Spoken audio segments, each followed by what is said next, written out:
dosa. Ini tuh aturannya kayak gini, nggak boleh. Jadi lebih baik hati-hati, apalagi kalau sholat. Menurut saya itu lebih ihtiyat, hati-hati itu penting kalau masalah sholat kayak gitu. Jadi yang dinamakan mendirikan sholat itu sholat 5 waktu ya. Kalau sholatnya cuma misal isya saja atau asar saja, itu belum dinamakan sholat, nggak ada. Jadi sholat itu nggak bisa dipilih salah satu, jadi kelimanya harus dilakukan. Ini sholat fardu. Kalau sholat sunnah mah terserah mau dilakukan ya monggo, nggak ya monggo. Kalau yang mau mendapat kesenuan ya pasti dilakukan kayak gitu. Untuk yang selanjutnya kita membahas rukun Islam yang ke berapa tadi? Yang ketiga. Oh belum, kita masih membahas rukun Islam yang kedua, belum selesai ternyata. Sin soal ikuma opo as-sholatu utawi pira-pira salat al-khamsu kang 5. Apa saja salat 5 waktu itu? Jim jawab ya utawi sholatul khamsu utawi sholatul khamsi iku as-subuhu salat subuh wal zuhru lan zuhur wal asru lan asar wal maghribu lan maghrib wal isya'u lan isya. Jadi salat 5 waktu seperti biasa ini saya rasa sudah familiar, sudah sering kenal. Sudah banyak yang tahu maksudnya. Salat subuh, duhur, asar, maghrib sama isya. Jadi salatnya tuh 5 waktu. Jadi salat nggak ada yang di korting ya, misal nggak sholat, kecuali yang head sama nifas itu baru dapat kortingan nggak sholat, dia nggak wajib melaksanakan sholat, nggak wajib mengkodok kayak gitu. Tapi kalau untuk musafir itu nanti ada ruksoh, keringanan kayak gitu. Ruksoh itu keringanan. Itu nanti ketika sudah mencapai batas tertentu, bepergiannya itu sudah berapa kilo kayak gitu loh. Itu baru boleh dijamak gitu. Nanti berapa kilo sudah dijamak kosor kayak gitu. Sin soal ma utawi opo iku da iki perkara ya lazamu kang wajib opo ma kombela sholati ing dalem sadurunge sholat. Nah ini selanjutnya, tadi kan kita sudah membahas tuh serangkaian dari rukun-rukun Islam, ini masuk ke Islam yang kedua yang dinamakan sholat. Itu apa? Kemudian yang dinamakan dengan sholat 5 waktu apa saja. Yang ini adalah apa yang wajib dilakukan sebelum sholat. Mada yalzamu qabla sholat, apa perkara yang wajib dilakukan sebelum sholat.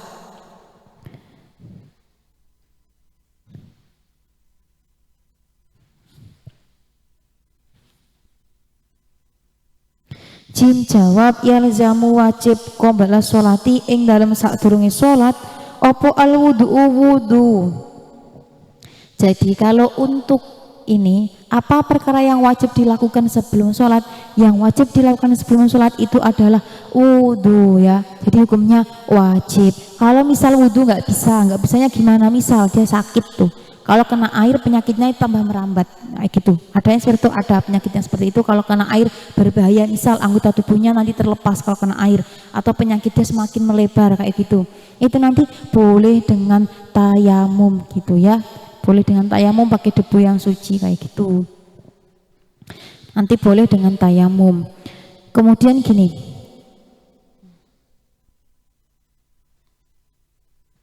perkara yang wajib dilakukan sebelum sholat kan wudhu. Ini hal yang wajib. Kalau misal nggak wudhu gimana? Nggak boleh. Kalau semisal wudhu sekali tapi untuk sholat berkali-kali boleh. Kalau untuk kalian yang suci itu boleh. Tapi kalau untuk yang istihadah nggak boleh. 1 kali wudhu hanya boleh untuk 1 kali sholat fardu. Tapi kalau untuk sholat sunnah itu terserah, berkali-kali ya nggak apa-apa selama dia nggak batal kayak gitu ya. Kalau untuk orang suci maksudnya dia posisinya nggak istihadah ya, benar-benar suci, itu boleh. Misal kalian seperti misal tuh kalau di Makkah atau Madinah itu kan jauh tuh kamar mandi sama masjid, atau misal seperti di Istiqlal tuh, misal kalian lagi perjalanan terus di situ sambil istirahat, kan dari kamar mandi ke tempat sholat juga jauh. Misal kalian bisa menahan, nggak kentut, nggak buang air kecil, nggak bersentuhan dengan yang bukan mahram, intinya hal-hal yang nggak membatalkan, hal-hal yang membuat batalnya wudhu, itu kalian wudhu dari asar itu dibuat sholat buat nanti sampai isya, itu boleh buat kalian yang nggak mengalami istihadah. Kalau untuk istihadah itu nggak boleh. Jadi 1 kali wudhu hanya boleh untuk 1 kali sholat fardu. kayak gitu ya. Itu pun nanti untuk sholat selanjutnya tetap membersihkan dengan tutorial yang sama, membersihkan kapas tempat menyumbatnya atau haswu, kemudian menggunakan kain yang baru, kemudian dengan tetap meminimalisir keluarnya darah seperti itu. Jadi di sini tuh wajib wudhu, ininya menghilangkan hadas kecil kayak gitu. Wudhu itu wajib. Kalau ada alasan lain kayak seperti itu nggak boleh. Gini, wajib itu perkara yang harus dilakukan. Jadi gini, pengertiannya tuh hukum tuh kan ada apa tuh? Ada 4 ya kalau nggak salah. Apa 5? Wajib, haram, makruh, mubah, sunnah kayak gitu.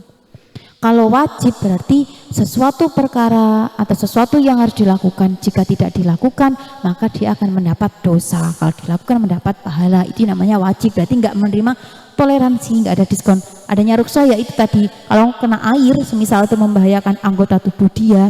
Misal tuh kena air, nanti anggota tubuh dia tuh dia punya penyakit bakalan rontok atau terputus itu. Kalau nggak gitu penyakitnya melebar, atau nggak gitu ketika di perjalanan ada si air tapi sumber air itu membahayakan nyawa, misal di pinggir jurang, atau enggak kalau gitu di area di mana itu perkampungan para preman, ketika di situ pasti bakal diserang, membahayakan nyawa orang tersebut, itu boleh dengan tayamum, boleh. Jadi nanti kalau nggak bisa wudhu tuh ada rukshoh-rukshohnya seperti itu, membahayakan nyawa seseorang, kemudian ya itulah membahayakan dengan catatan ada yang sakit atau tempatnya itu yang sulit dijangkau. Maksudnya sulit dijangkau tuh di situ area binatang buas atau di area perkampungan misalnya preman atau gimana, membahayakan nyawa dia ketika mengambil air, itu nanti boleh dengan tayamum ya. Yang jelas itu wajib, nggak boleh enggak. Kalau wudhu pakai air nggak bisa pakai tayamum.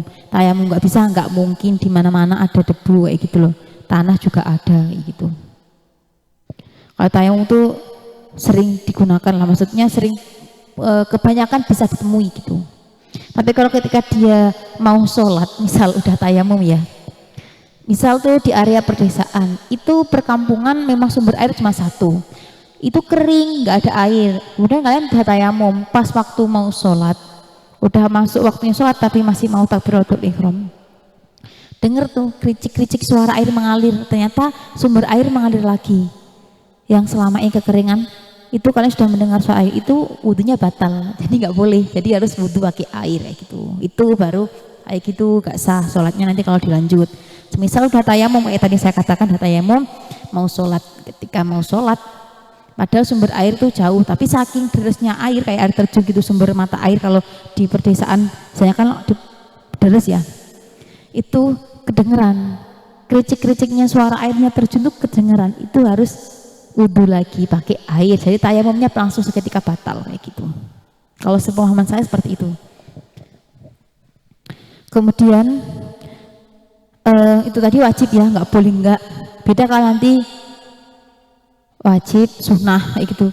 Kalau sunnah itu nanti perkara yang bila dilakukan itu mendapat pahala, kalau tidak dilakukan dia tidak mendapat dosa kayak gitu. Itu sunnah.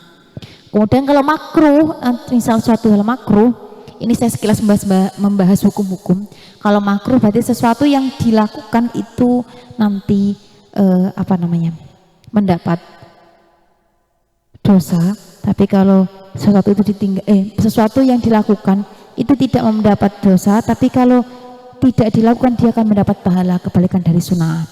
Kemudian mubah tuh hukumnya boleh kayak gitu.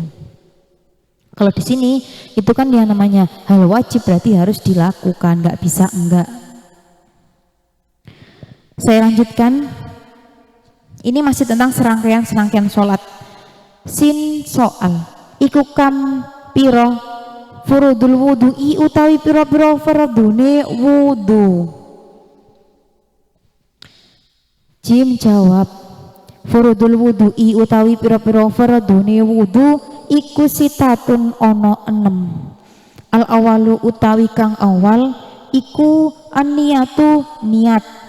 Jadi ini membahas tentang ada berapa fardunya wudu gitu. Kalau tadi kita membahas rukunnya rukunnya Islam tuh sholat tuh apa saja tadi udah dibahas, ada 5 waktu.